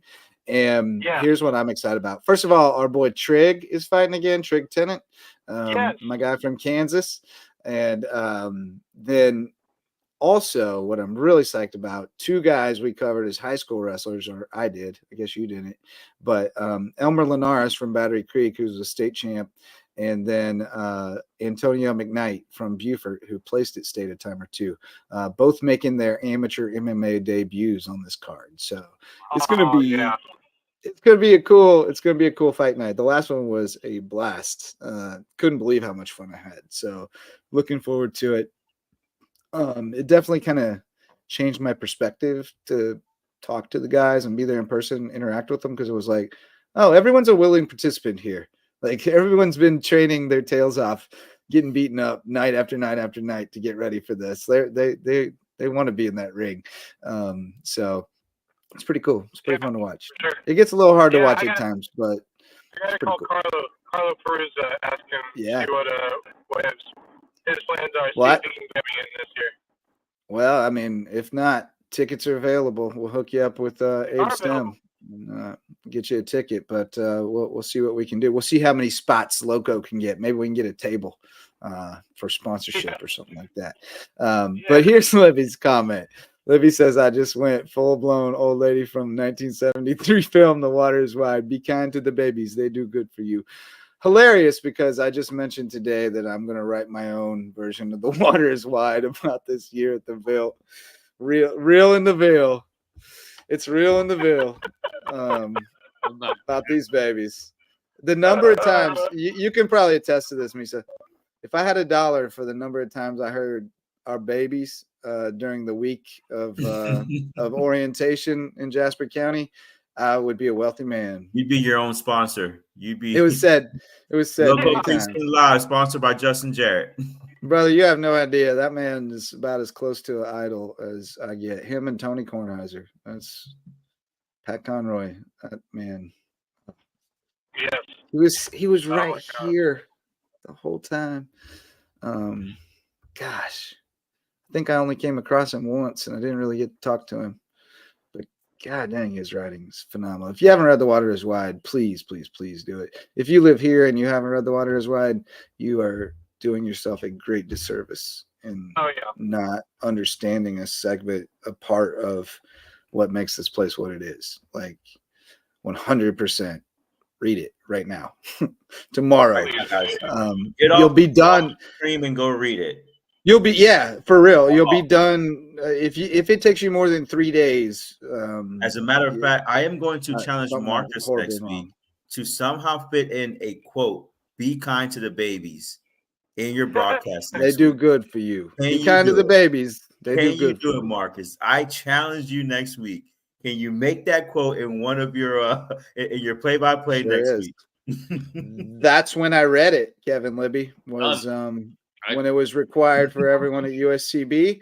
I read it and I was like, oh my God, I can't believe it took me so long to read this. If Marcus pulls this off as smoothly as I think he would do it. I mean, I already got how you get it in there. Mind. Who you got next week? We have HHCA homecoming night. All right, so we need a freshman to score a touchdown. So you can say, and it's the freshman into the end zone for 6. Be kind to the babies. They do good for you. Wouldn't be surprising if that happens, because it is JP2 that Christian Academy's playing. So, yeah. I mean, if you tell Ron Peduzzi what the plan is, he'll make sure a freshman scores a touchdown for you. No doubt. I am here for it. Or at least Matt Smith. Matt Smith he's all about that. Matt Smith used to feed lines. So when Carlo would show up to a game at Hilton Head Christian, he would always come back with lines that Matt Smith had fed him for Lowco Lights. Like Matt Smith would have a few lines ready for him. Like, hey, you should use this one tonight. Or a play would happen and he'd say, you should say blah, blah, blah. and they were all Carlos like best one-liners were all Matt Smith specials. It was great. This is why I So- can't do live play-by-play because I'll just be trying to fit the one-liners, random,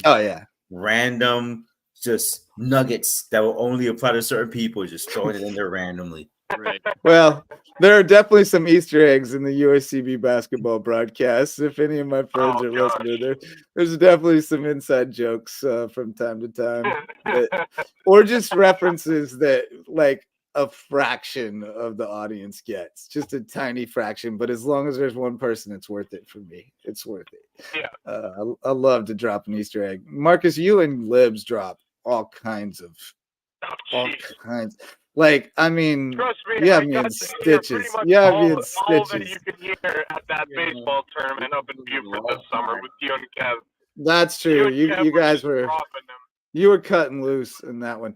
But Yeah, basketball we're going season, mad. I swear, that one basketball game, I pull when I need a laugh, I pull up that Bluffton May River basketball game from last year every now and then and watch that one sequence where you read the sportsmanship code and immediately you cut to somebody reading the sign live.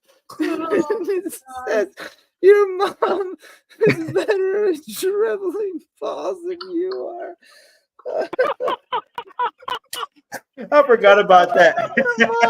Your mom dribbles balls better than you.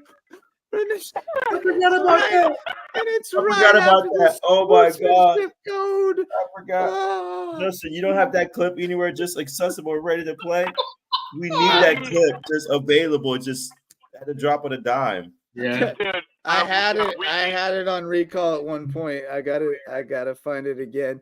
But I had it because I looked it up and sent it to somebody once, and I was like, "Oh my god, this is the greatest!" God, it's It's the hilarious. greatest. Look, you guys know I'm a trash talker. There's one thing that I miss is the ability of just being able to have trash talk like that, and Right. people not get so hurt. Right.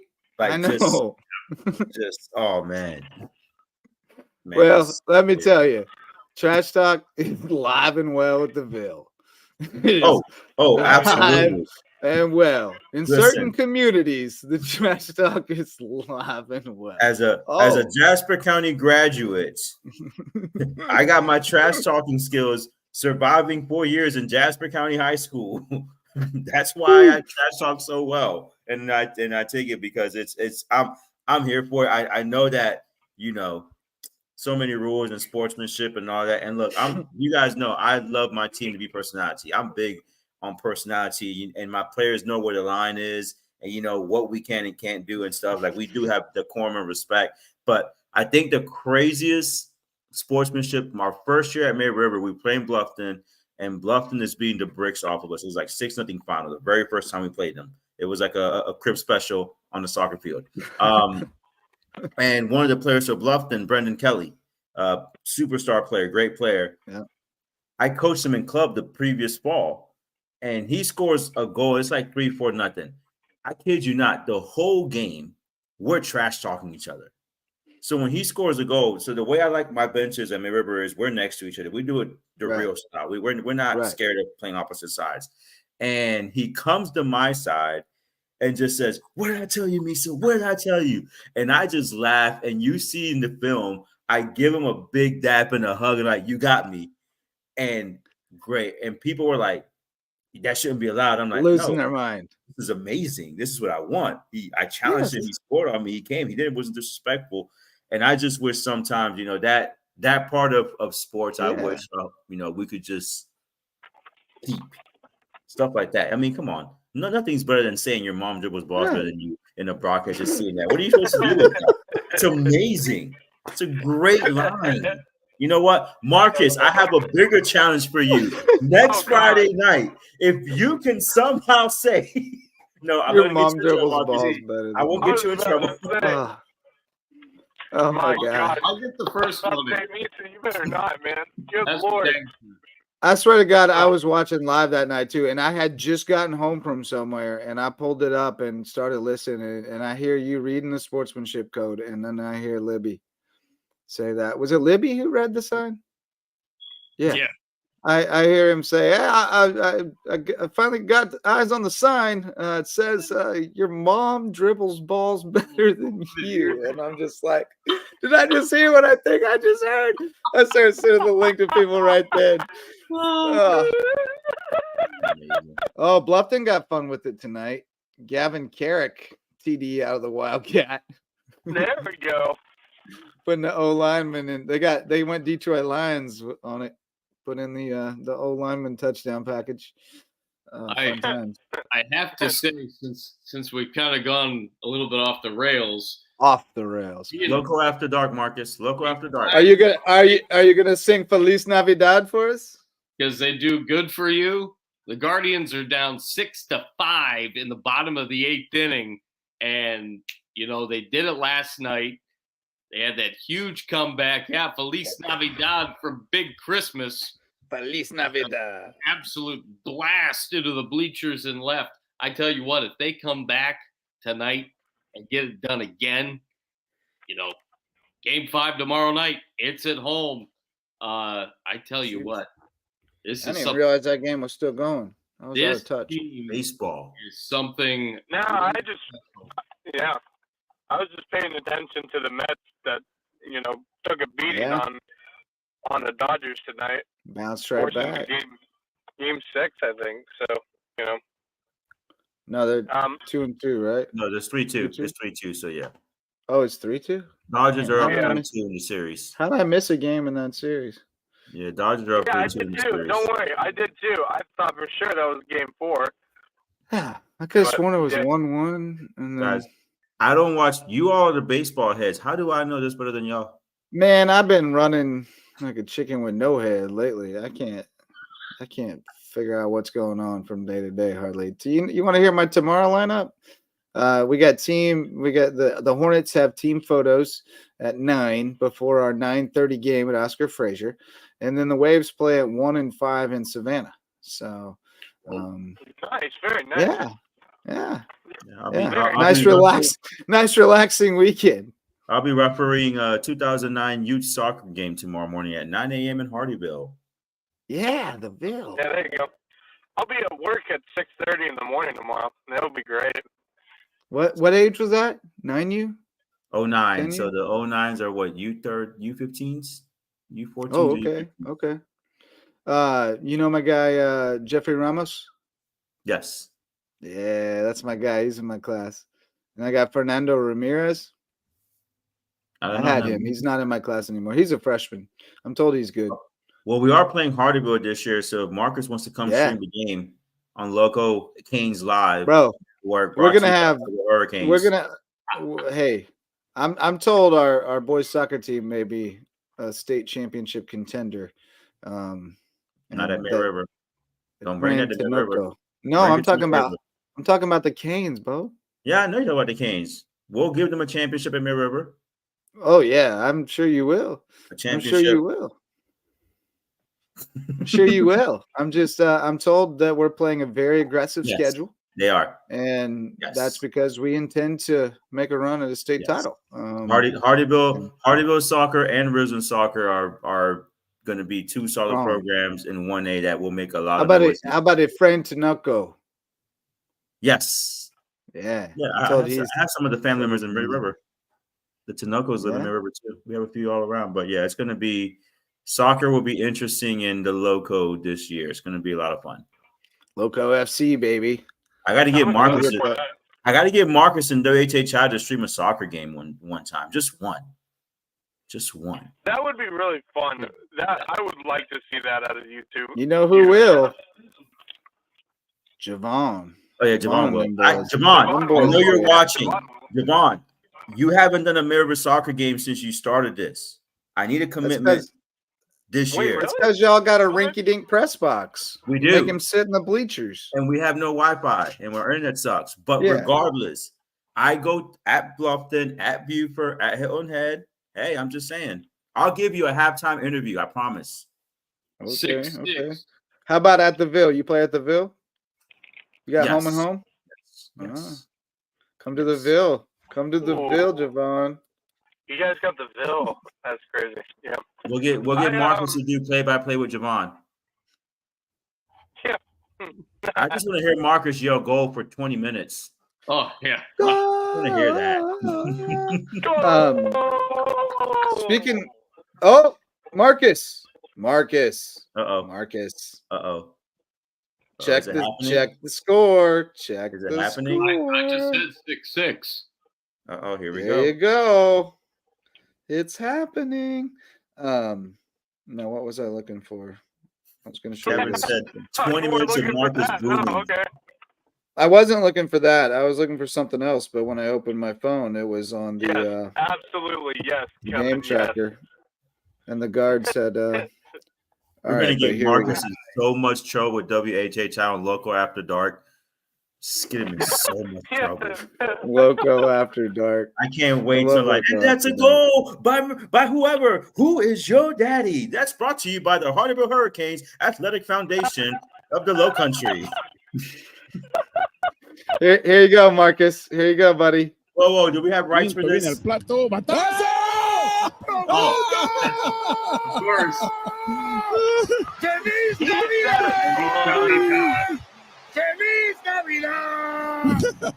That's Carlos Baird,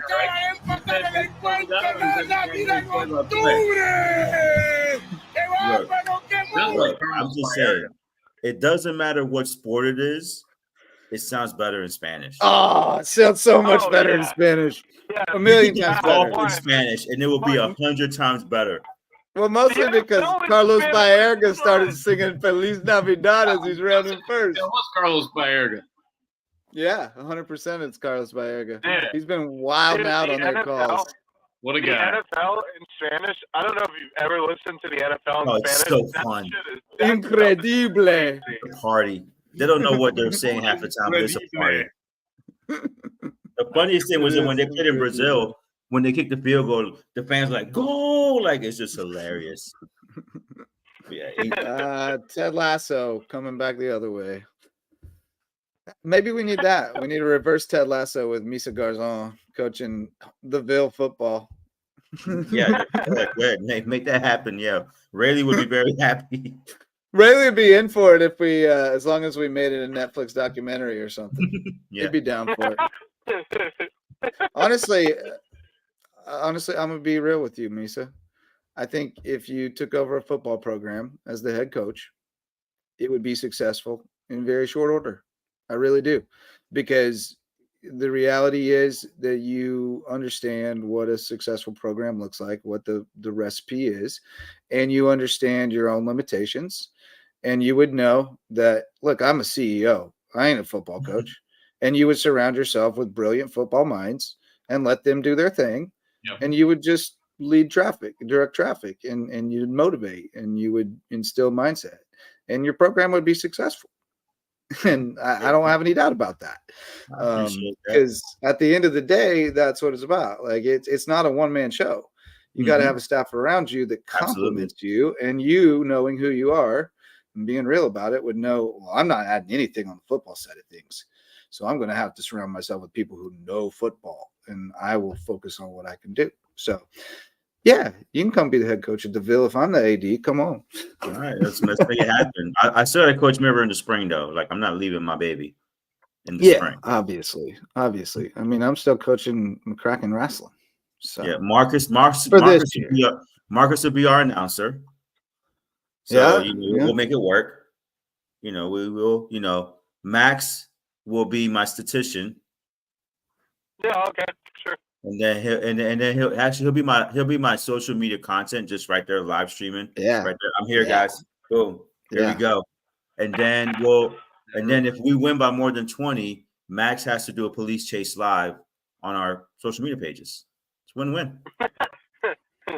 Yeah, and Marcus will do play-by-play in Spanish. And then Marcus will do play-by-play in Spanish. I got to prep about my Spanish. And Espanol. I mean, I got media tech students who speak Espanol, so Look at Samuel. this guy go. He is speeding down US 278 in a nice little Toyota Prius. getting chased by a Crown Vic or something stupid. Oh boy. Let's shout out the Loco Booster Club and get on out of here. He's trying to get this back Loco- on track. You see that he's trying to get this back on track. Like, hey, this is Wait, we still gotta Rayleigh's take taking back. it back. Sorry. Rayleigh Oh, look says who's chase here. down Look who's Red here. Dam Road. Look Red who's Dam here. Road. Chase down Red Dam Road, you might end up dead. That's not a safe road to be driving fast down. No, Yeah, there's that's worse. true. There's worse than Hardyville. I can take you there. Oh, yeah, there's Oh worse. yeah. Dude, for I sure. can tell you there's worse than Hampton County, dude. I don't know if you've ever driven through the roads in Hampton County, but my No. God, they scare me sometimes. I'm familiar. I enjoy going out there, but definitely it gets a little spooky out there in the frontier at night. It ain't the people, it's the animals. Like I just don't know what's going to come out of them woods. By the way, Justin, I love how you're trying to get this show back on track, even though this show has gone off the rails at this point. I was really just trying to make a crash landing and get us out It's of here. kind of more my than fault anything. because Marcus and Justin were having really good skis of football talk, and I said, Justin, no, send me the link. We can't have this. Like, come on, skis up. I saw the bat signal when they were talking too much skis. I was like, nope, let me come in right now and get things crazy. So, Did you see my eyes starting to glaze over? Get in here, Mies. But the Court Lifestyle Pros head off the Loco Booster Club. Your friends and mine, Marcus, Daniel, and Debbie Court, they're with Charter One Realty. They want to bring you home to Hilton Head Island. Eagle Creations has promotional items and custom apparel. It's also led by your friends and mine, Mandy and Bill, over at Eagle Creations. Have all kinds of cool stuffs. Go see what they can do for you over on Argent Boulevard. Jay's Barbershop. Jay checked in with us tonight to let us know the final was either 35 or 42-7 in favor of Thomas Hayward. Stop in Ridgeland, get your haircut at Jay's Barbershop. Might see one time over there. He's pretty sad right now between them Cowboys and them Hurricanes, though. So he probably just skipped a haircut this week.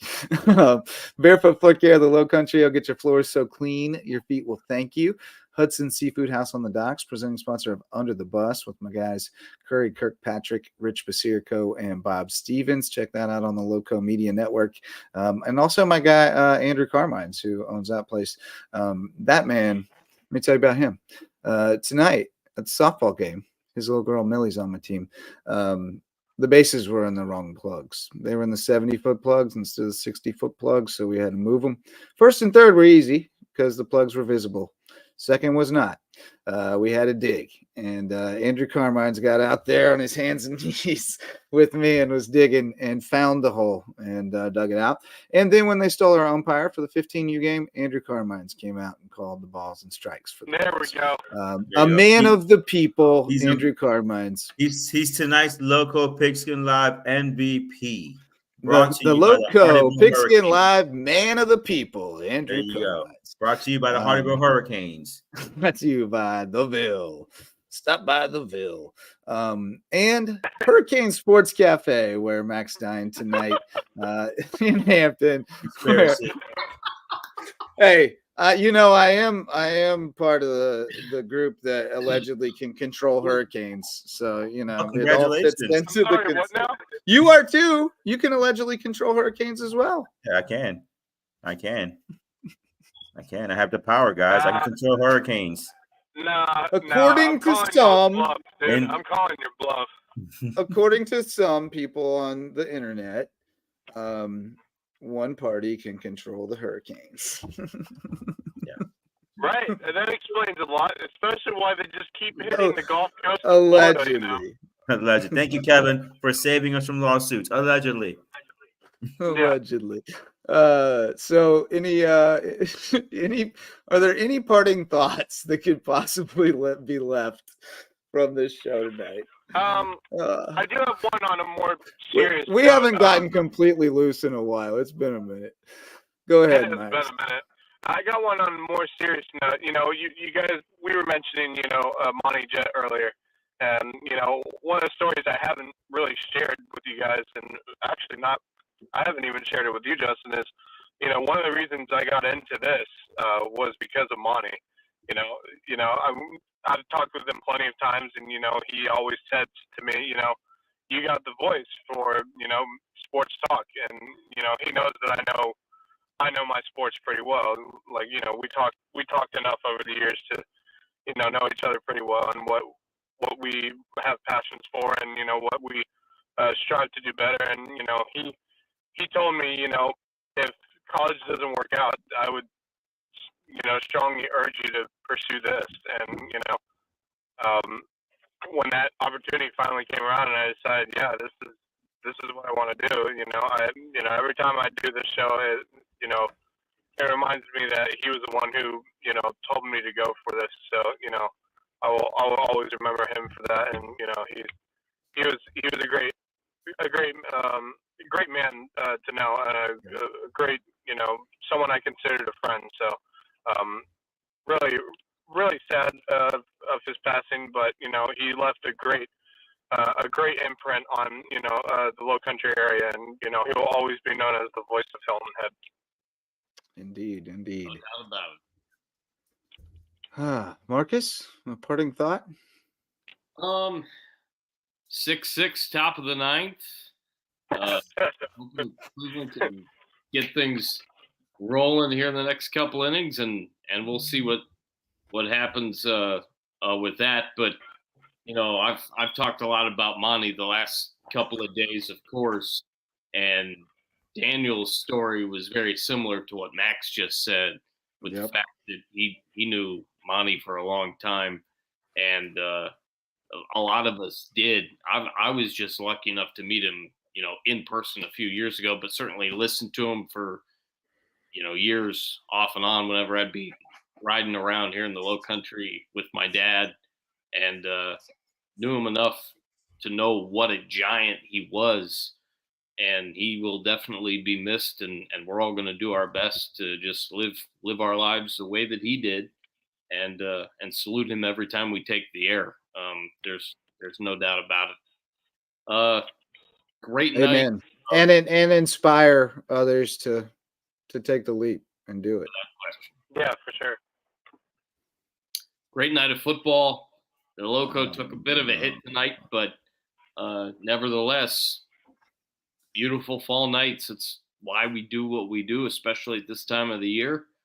And got some more business to take care of on the weekend, but including prepping for my game coming up on Friday with JP2 and HHCA, but really looking forward to that one and seeing those two teams go at it homecoming night on Friday night this upcoming week.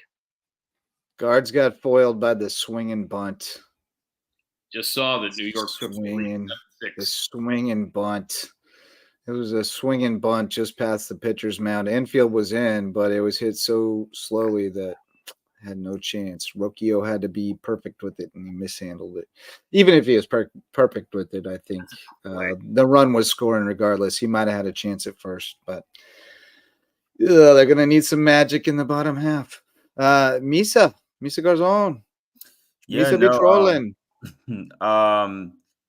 Shout out to the Richland seniors tonight. Was a senior night, even in a tough night. I was blessed to my wife and I committed to feeding the team tonight. Tonight was your night. Yeah, nice. As alumni, I'm big on. Justin knows this. He's known me forever, that I'm always representing and fighting for Jasper County and our student athletes in our schools and our especially with sports. So it was really cool to kind of see this team that's had a great season, through adversity, and just having the honor of feeding them and then kind of talking to them, a little bit of my life story as a coach and, being from Jasper County. And not just there, but just all over. One thing I enjoy about coming on, even during football season, is you're seeing 4 dudes here that are from different walks of life. And, we are just through sport. We are coming together, having a great time, hopefully entertaining y'all, supporting our kids, promoting our kids, and just kind of enjoying each other and supporting each other, community facets. Exactly. And that's a beautiful thing. So this was fun tonight. A much needed laughter for me, at least, after a crazy week with campaigning and work and just life. It's nice to come on here and just, kind of just let loose, but still, not forget why we do this and why we enjoy doing this. All of us are tied to youth sports because we enjoy sports and the beauty of it, and we're here. And so, keep it going. This is fun. This has been great. I don't think I've ever talked to Marcus in person, but I know when I see him, we're gonna act like we've known each other forever. 100%. Yeah. When I met Max the first time, I just started clowning. Like, I'm coaching a game. I'm literally about to coach a game, and I'm just making jokes with Max. Yes. So, but this is great. This is what it's all about. And I didn't know Monty as you guys did. I knew of him, but I think the spirit of what you guys are sharing and what I've heard throughout the week, this is what it's about. It's just people coming together through something that we have in common and we enjoy, and having fun through it, and not just that, but our kids get to enjoy it because this is what gets them out there, whether it's the WHHI streams or Lowco or Javon with Buford's own, everything that we do, it's for them. And so hopefully, I appreciate y'all. Appreciate those who are watching. I'm not sponsored by the Canes, for the record. So, I will continue fighting that conspiracy here on Lowco. But this was fun tonight, guys. I appreciate y'all letting us cut loose and have fun. You a Jag. You a Jag for life. Right. We need know to, how it we need is. to do this. We need to do I this more respect often. it. I'm not gonna I lie. respect it. We need to do an actual Loco after dark show. I feel like that More often than every night. We already do it 5 nights a week.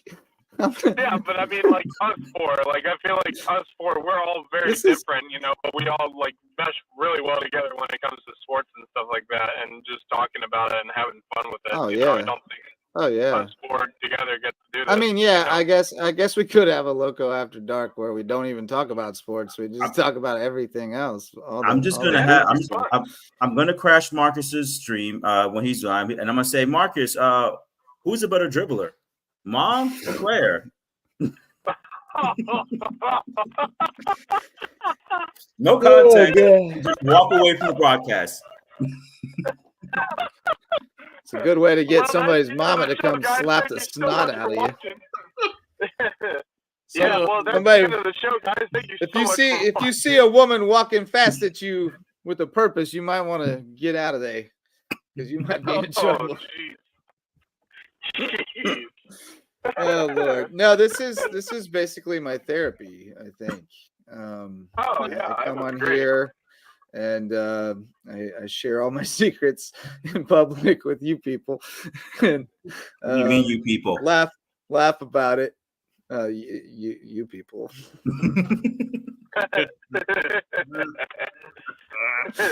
I literally mean you people. I think it got off the rails because Wes wasn't here to rein us in.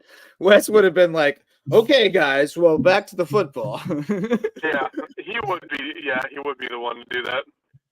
Yeah. Wes is our moral compass. Wes is our moral compass. We're a rudderless ship without him. If Libby was in here, it really would have gone off the rails. But we gotta get him back in here one day, or Stricklander and Blue.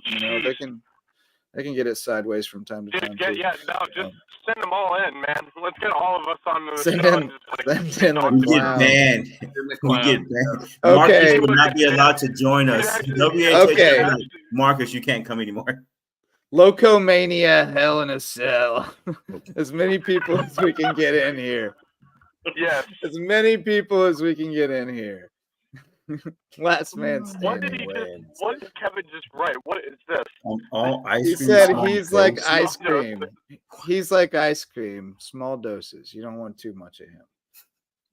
I don't know, dude. But well, anyway, I don't disagree with that. That baseball tournament after a few days, just hearing Kevin talk, it was just funny, but also got really. Kevin can go a little over the top at times, but it's all good.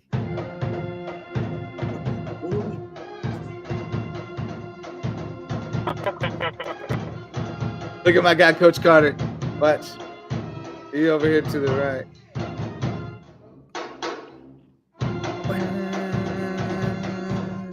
I love a band, man. You know you love the marching band, Misa. Look at Carter. Look at Carter. Look at Rayleigh in the Rayleigh. background. There's Rayleigh. That's Rayleigh in Yeah. the background. The silver fox, the skunk. As a former marching Skunk. Jaguar and a proud marching 101 alum, I'm here for the bands. Hold up. We might not be able to What leave happened? yet. We might have one more parting thought. Possibly. Uh-oh. Way to Is send this it. is this safe for Yeah, work? I see it. Yeah, Is Dave- this I safe don't for know. work? Like, do we need a disclaimer? NSFW. Dave Carrick sent me a highlight. I'm trying to figure out where. You know, speaking of bands, I will say Hampton County was on fleek tonight. They were making On that fleek. house rock. But I don't think the churns say on fleek anymore. I think that I one's did. falling did. out of favor. Hey man, I'm just throwing it back to the There he 90s real is. quick with that. All right, let's see if I can get this to go full screen. I think it's going to be the Gavin Carrick Wildcat. That's what my touchdown. guess was, being that it was David Carrick that said it. Yeah. Oh, I can't get it to go full screen. I don't know why. No. Ah, shoot. We'll have to show it on Heck yeah. The show on the Lowdown Patreon. Well, on the yeah, I'll Patreon. see on the Patreon. We'll get it on Monday night. We'll get it on Monday night on the Loco Sports Lowdown. But I got to crash out, boys. I got a triple header tomorrow. But Bennett, and you got to ref soccer. You got to be bright-eyed and bushy-tailed for the churn. You can't be messing up the calls. I still got to do one more show after this. I got to hop onto the South Carolina scoreboard show and talk with those guys about what all went down here in the Loco tonight. Oh yeah. Don't Hey, talk about speaking our of show. bands, Misa. Yeah, what happens on Loco Pigskin Live stays on Loco Pigskin Live, unless you share it out on your social media and tag as many people as possible. Tag. But Misa, you were a band kid, not only at Jasper County but at State. Yep. That's right. Marching 101 alum at South Carolina State, marching Jaguar in Jasper County. So I am a band head, as we call ourselves. So shout out to Bamberg. They brought their band tonight, and they were rocking over there. At least for the first half. So they were jamming out. So you know what makes me excited is when a kid's in my class and they hear the band playing down in the band room and they go, "Hey, can I go to the band room?" And I'm like, Yes, you can, because I know they're working hard to try to get more kids in there. They got a couple of them got really excited the other day because we got a sousaphone. Finally, they've been working hard to get instruments. Yeah, they were. But if you're watching and you know somebody who has instruments, Hardyville needs instruments for their bands. Yeah, that's right. The Ville, come to the Ville. Hi, actually. Misa's in on the advertisement now. Let's go. Yeah, you know, you're a band kid. I mean, I was at Creek tonight, which is home of the best band in the Loco, IMO. Yeah, I'm a band kid too. Because Hampton's coming up though. They got a new director last year, I think. Yeah, when I was at you were. Games, I was in the band back in the day. You know, Hillman Christian has a pretty legit little pep band. There's a lot of alums and like teachers and stuff that help out with it, but still they do a good job in the games. Dude, I ran the drum line for a solid 3 years. You know, nice. When I came back from college, you know, that's what I was good at. You know? We have a budding drum line. So you're doing a drum feature for the WHHI commercial break for the next home game? No. I mean, I might get. No. Big Christmas is on deck. If they can just get Lane Thomas on ahead of him, they'll have Big Christmas up as the tie and run. It didn't happen. May not be. It did. Oh, Lane Cade looking. That ball was down too. That ball was down. Man. I had it down, didn't you? Yeah. Yeah. Oh, and out. That's out. Oh, that's trash. That's Major League umpires for you. Are we talking skis of playoff seeding, or are we talking something else? I'm sorry. We're talking baseball. Oh, okay. We got sidetracked. It was umpire show. Umpire show in Cleveland. The refs in both skis and Major League Baseball at times are really, really just stupid. I can't bear to watch them. So Big Christmas could only make it a one-run game now. That's unfortunate. But I suppose we shall bid the folks adieu and let Max go call into the other show and not talk about anything that happens. Nothing. Oh yeah, no. I definitely. I definitely Actually, won't be you should talking tell them about if you want a really entertaining show, go check out the Loco Sports Lowdown. We got real loose at the end. We appreciate you, Dave. Appreciate you. But fellas, great show tonight. Thanks so much to all involved. Thanks to all of our sponsors, especially the OGs, our all-stars, Mickelson Law Firm. Appreciate you, Mickle Squad. And thanks to Misa for jumping in and rescuing us from too much Schizo football talk, because like ice cream, a little goes a long way. Thank you, Marcus, as always. Your moonlighting has been tremendous this season. We love your more lax schedule that allows you to moonlight more for us. This is fantastic.